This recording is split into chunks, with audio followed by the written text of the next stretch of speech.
네, 반갑습니다. 김프로입니다. 자, 오늘은 조직문화 진단 업체를 잘 고르는 방법에 대해서 좀 언급했으면 좋겠습니다.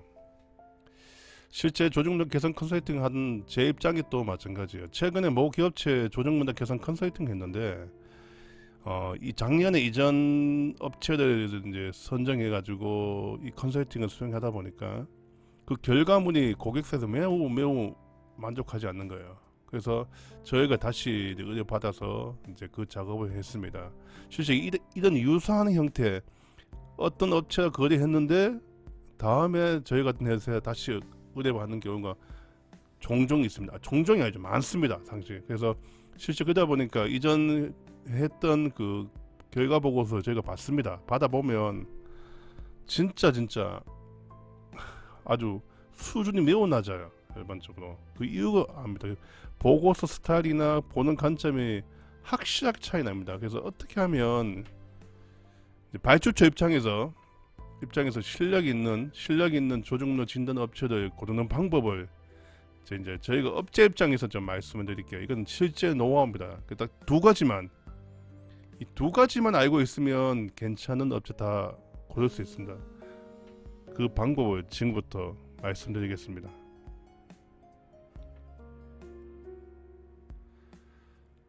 자, 경영 컨설팅 업 자체는 기본적으로 인건비 장사입니다. 투입되는 컨설턴트가 누구냐에 따라서 달라져요. 그래서 사람이 중요해요. 사람이 투입되는 사람, 그 컨설팅 회사 브랜드보다 그 실제 프로젝트에 수행하게 된 그 컨설턴트가 누구냐, 정확하게 PM이 누구냐, PM이 중요한 거예요. 이 PM이 실제 조직문화 업무 해본 친구 있는 친구 유리합니다. 자, 우리가 발주하면 최종 결과 보고서 누구한테 보고하죠? 스폰서한테 보고합니다. CEO나 본부장에 보고합니다. 그분들 입장에서 만족해야 되는 거예요. 그러면 딱 두 가지만 이제 알고 있으면, 1번하고 2번만 알고 있으면 실력 있는 조직문화 진단 업체도 고를 수 있어요. 한 개씩 설명드릴게요. 자, 첫 번째, 투입되는 컨설턴트가 PM이 대기업에서 조직문화 개선 실무 경험이 있는 친구, 조직문화 실무 개선 경험이 있는 친구가 유리해요. 왜 그래야지만 실제 발주처에 요구한 니즈하고 최종 산출물의 퀄리티가 달라져요. 자, 컨설턴트로서 계속 초기부터 육성한 친구가 있어. 그런 친구는 조직에서 실무 영향 부족하니까 단발성 이벤트도 엄청 제한합니다. 아시겠지만 조직문화는 단발성 이벤트 했다가는 욕 100만원짜리 먹습니다. 그래서 이 실무 경험이 있는 친구들이 부서 간 해보면 어떻게 할 거고, 조직 내 갈등은 어떻게 풀 거고, 그 다음에 업무 소통을 어떻게 해야 될지에 대한 아주 본질적인 이슈도 알고 있어요. 그래서 이 친구가 누구냐 중요해요. 자, 그리고 두 번째, 선정할 때 보면 투입된 컨설턴트도 중요하지만 그 컨설턴트가 했던 타사 조직문화 프로젝트 결과물을 봐야 됩니다. 반드시 봐야 돼요. 벤치마킹 해야 되죠. 기본적으로 그 컨설팅 결과 보고서도 요청하면 받을 수가 없죠. 만약에 A라는 회사하고 거래했는데 그 회사의 결과 보고서를 다른 B 회사 준다? 있을 수가 없죠. 예, 보안상으로. 그래서 어떻게 하냐면 우리 컨설팅 하는 입장에서는 PDF나 PPT도 달라면 안 줍니다. 죽어도 절대 안 줍니다. 그래서 어떻게 하냐면 미팅을 합니다. 미팅을 해서 노트북에 보기는 해줄 수 있는 거야. 그러니까 메모하지도 못합니다. 눈으로 보는 거야. 보면서 알 수 있게끔 하는 거야. 그래서 실제 그 투입된 컨설턴트가 했던 결과물을 보면 이 친구가 어떤 관점으로 어떻게 분석해서 어떻게 주요 이슈를 뽑아냈는지를 다 볼 수가 있어요. 그러면 내가 이 업체한테 의뢰했을 경우, 발주가 거래했을 경우 내가 이런 결과물이 나올 거다로 예상할 수 있는 거야.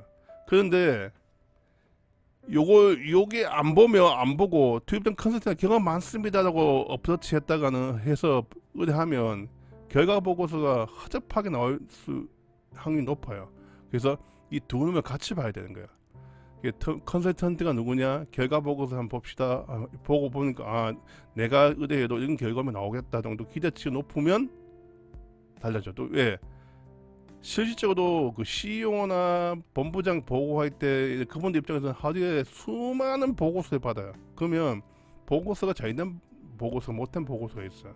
그 실제 경험 있고 이 자료도 잘 만들고 위픈자도 어필 잘한 친구 보면 보고 스타일이 달라요. 그러니까 보고서 그 구조화 시키는 능력이 월등합니다. 그래서 그런 친구한테 의뢰하면 그 프로젝트가 실패할 수가 없죠. 대부분 위픈들 좋아합니다. 최근에 거래했던 모 고객사들도 마찬가지예요. 실제 그분들은 그 보고서 작년에 했던 보고서 보는 순간 제가 보는 관점에서는 실무 역량이 없다, 해본 경험적 없다, 그냥 책에서 배운 가지고 분석하고 제안할 정도. 실제 제안한 방향도 보면 조직생활 안 해본 친구 했던 걸 느낀 거예요. 그리고 보고서에 글이 많아요. 그런 친구들이 글이 쭉 적습니다. 다른 회사들 보면 다 마찬가지예요. 이왕이면 글은 좋고 다 시각화하고 구조화시켜서 한눈에 딱 3초 만에 1초 만에 파악할 수 정도의 시각화된 보고서를 가지고 있는 친구들이 일 잘합니다. 그래서 이거는 브랜드보다도 투입된 컨설턴트하고 결과 보고서 보고 해당 업체를 선정하면 거의 실패하지 않습니다.